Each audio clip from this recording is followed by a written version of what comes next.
everyone, my name is Miranda and today I am here to review the premiere episodes of Agent Carter Season 2, and I have to say, Agent Carter, I obviously was looking so forward to a Season 2, and I was so excited when it got renewed for a Season 2. But like the more we found out about Season 2, my excitement was quickly dwindling because it didn't sound like it had the same feel as Season 1, which was very annoying. And before I say anything more, if you haven't seen the premiere episode of Agent Carter and you don't want to be spoiled for what happens, because a lot does happen in the 2-hour premiere, thank you for stopping by, but I will have to see you after you've seen the premiere. Bye for now, non-spoilers. So overall, like I said, the premiere was good. It was Agent Carter. It was amazing. I mean, I would watch her paint walls and I would be so happy.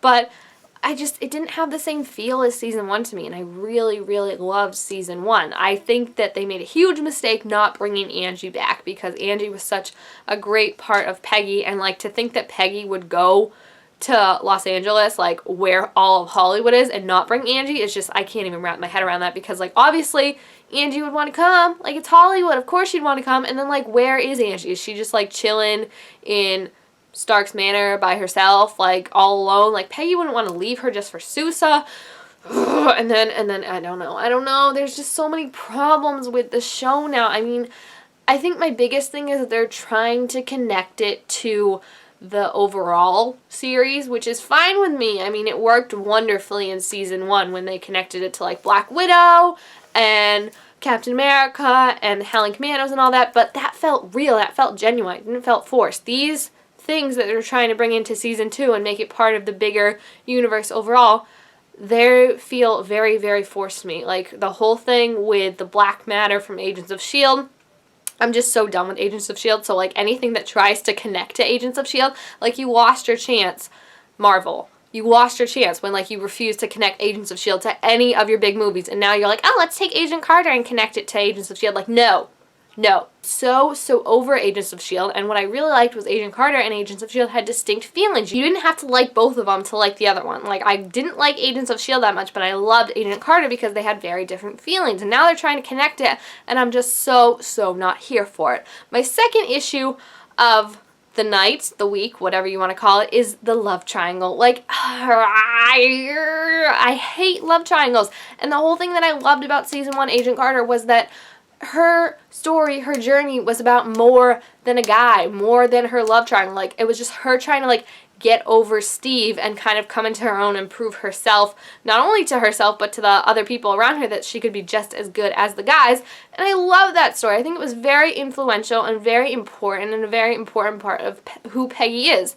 But now they're just trying to make it so like she's pining over Suze. Now we have this other guy who she met for like a day and is all of a sudden all up and kissing and crying over losing him, and I just don't see that as Peggy Carter. Like, that is not Peggy Carter to me. Like, yes, she let go of Steve at the end, but that took her how many years to finally let go of Steve, and we're just supposed to believe that all of a sudden 6 months later she's making out with this guy that she just randomly met. Like, I am so not here for it. And this show, I'm just convinced the writers cannot write a good love interest. Maybe there is no good love interest for Peggy in my mind other than Steve Rogers, but I feel like all their love interests, it's like they're just trying to make them a character. Like, they're trying to obviously make Suze the charming guy, and they're trying to make James the funny, laughable guy, I guess you could say, and it's just like, just make them their own characters. Like, don't give them stereotypes that they have to be. And James, like, the whole thing that they're trying to say he's dead is so stupid, because like we all know he's alive. Like, I don't like when writers treat it like this is the only show we've ever watched. Like, I have watched so many shows,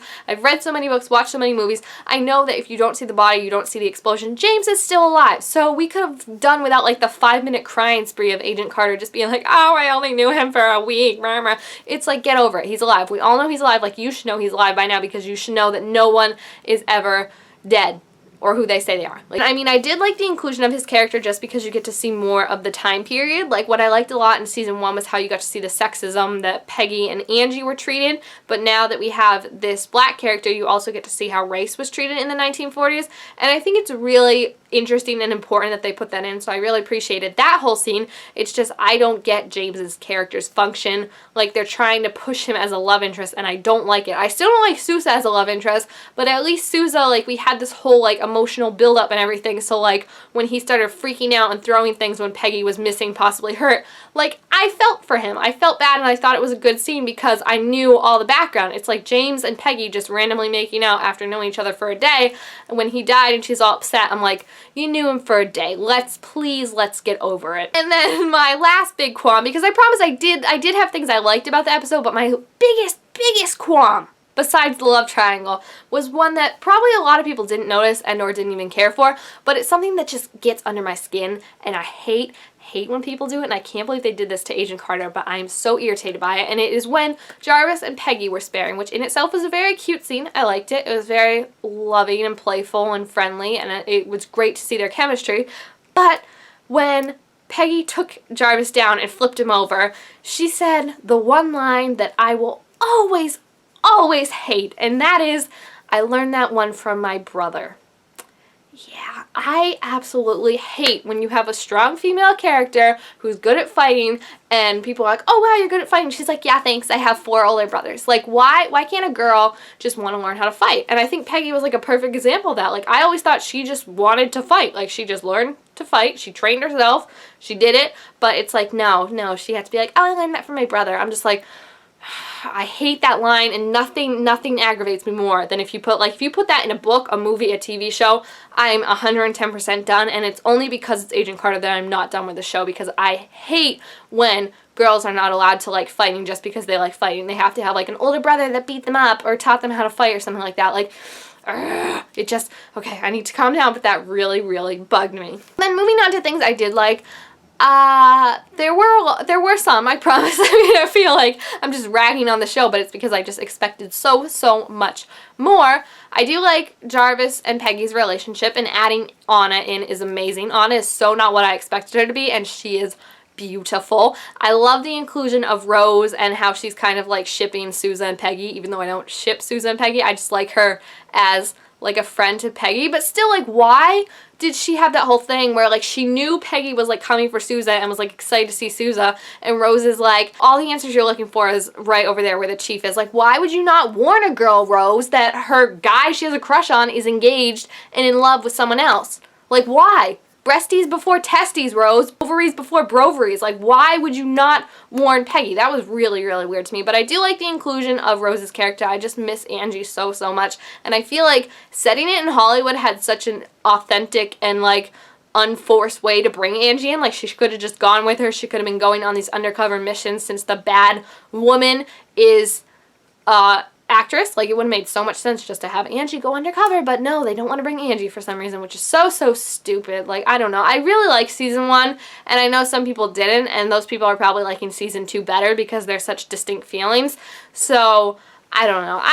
I just feel like I'm not as invested in this one because the mystery seems so much more cliche than the other one. Like, when has it ever worked out when a committee is like, we're shutting down your research? Like, when has that ever worked out? When you shut someone's research down, they automatically turn into a supervillain. Like, you could watch any Marvel movie, any DC movie, they turn into a supervillain. So it's all, I don't know, it just feels cliche to me, and I'm sad because that's what I loved about Agent Carter, was that it didn't feel cliche and it felt cool and spy and awesome and different. And I'm just sad now that it wasn't that great, but we'll see where the rest of the season goes with that stupid love triangle. Ugh!